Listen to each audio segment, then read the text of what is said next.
Bonjour à toutes et à tous, vous écoutez Cinécast, salut Thibaut. Et salut Guillaume. Cinécast, c'est le podcast qui chaque semaine vous parle de films qui sortent au cinéma, en streaming ou VOD. Aujourd'hui, on va vous parler d'un film qui sort en salle, qui s'appelle Billie Holiday, une affaire d'État. Film qui sort du coup ce 20 octobre chez nous en Belgique. C'est un film de Lee Daniels avec Andra Day, Trevante Rhodes et Gareth Edlund.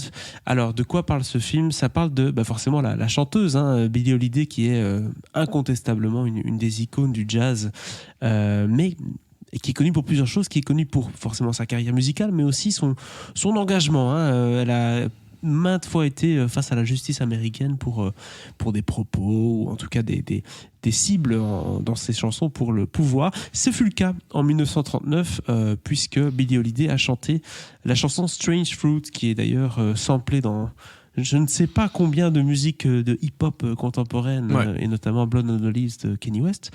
Une petite référence, qui est un vibrant réquisitoire contre le racisme, qui se démarque du coup du répertoire habituel pour une chanteuse noire dans les années 1930, ça c'est sûr. Et la chanson va complètement déchaîner le gouvernement, qui va lui dire arrête de chanter ça, elle refuse, et elle va devenir petit à petit un peu la cible à abattre. Je propose qu'on s'en arrête là et qu'on écoute surtout un extrait de la bande-annonce. Don't you know who this is? She was thinking of something more special. I'm downright flashy, you know. Ladies and gentlemen, Miss Billie Holiday.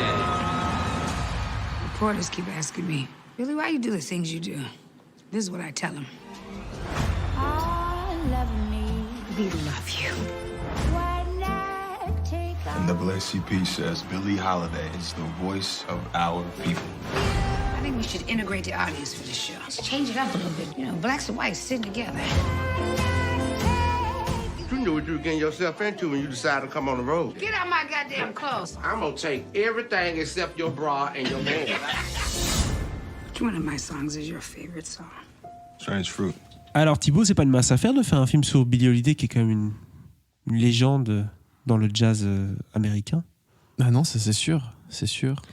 Énorme carrière musicale, dans des années compliquées quand t'es noir, plus compliquées qu'aujourd'hui en tout cas. Et c'est vrai que Billie Holiday a été un fer de lance pour le mouvement, pour la cause noire, grâce à cette chanson Strange Fruit. Et pour vraiment résumer la situation, en gros, le gouvernement américain lui donnait une espèce d'ultimatum. C'était soit t'arrêtes de chanter cette chanson, soit on va te pourrir la vie. Parce que c'était vraiment un plaidoyer contre la police, etc. Parfois, elle va s'y tenir, et puis parfois pas. Du coup, ça va créer des problèmes, surtout pour elle. Sauf qu'en vrai, liberté d'expression, tout ça, c'est compliqué d'empêcher un chanteur de chanter une chanson. On va dire attiser la haine. Elle n'attise pas vraiment la haine. En fait, la chanson est un peu plus subtile que dire tu es machin, tu es machin. Non, c'est pas très clair. Voilà, il faut comprendre. C'est assez subtil. Le message, oui. Effectivement, le message est dissimulé. Et donc, ce que les fédéraux, ce que le FBI, ce que les feds vont faire, c'est l'attaquer plutôt pour sa consommation de drogue.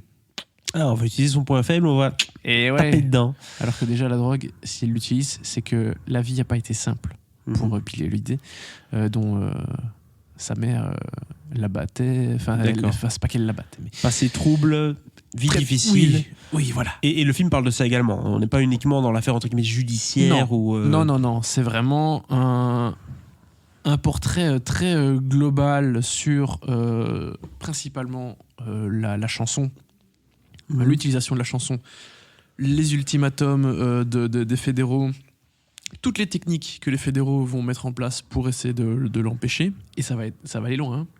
Oui. Ça va aller très loin. T'as toute la vie amoureuse de Billie Holiday aussi, en tout cas une grande partie, avec évidemment certains qui la soutiennent, d'autres qui la soutiennent pas, qui vont la battre. Bref, t'as le portrait total de ce que c'était le showbiz, la vie dans ces années-là. Et puis t'as pas mal de flashbacks sur l'enfance de Billie Holiday, où sa mère se prostituait Et, et puis elle l'a foutu à la porte, je sais pas, elle devait avoir 12 ans, quelque chose, 14 ans, enfin je sais pas. Bref, pas simple. Il y a beaucoup de choses dans le film.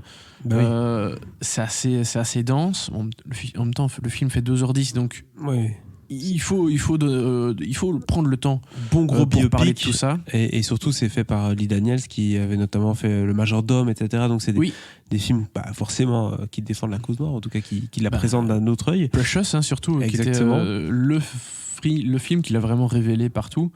Puis il y avait eu Paperboy aussi, donc oui, effectivement, il a quand même signé quelques films qui ont fait parler de lui et qui ont eu une sacrée résonance, surtout Precious. Oui.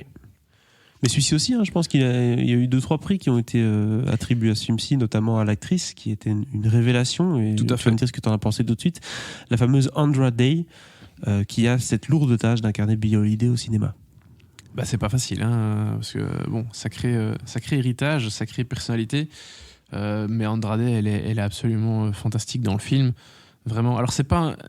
Ce qui est bien, entre guillemets, c'est que c'est pas un visage hyper familier. Elle a pas une grande carrière d'actrice encore jusqu'à présent, ce qui risque de changer un peu. Mais du coup, tu vois pas la comédienne. Oui, c'est clair. Elle s'efface complètement derrière le rôle, et c'est pas comme si t'avais Tessa Thompson ou je sais pas qui jouait le rôle. Non, mais elle ressemble fort à 2-3 personnes, je trouve. Il y a un mélange de Rihanna avec Noomi Harris aussi. Enfin, il y a un petit, oui, il y a un peu petit de ça, mélange de tout ça. Oui, c'est vrai qu'il y a un peu de ça. Mais non, c'est Andrade qu'on découvre vraiment avec ce film. Et il y a des sacrés second rôles à côté d'elle, notamment les fédéraux. Il y a Gareth Edlund qui joue le gars du FBI qui va vraiment la poursuivre, qui va en faire... je veux dire, c'est limite son truc principal, quoi. C'est emmerder. Il veut le faire vivre en enfer. Ouais, c'est vraiment ça.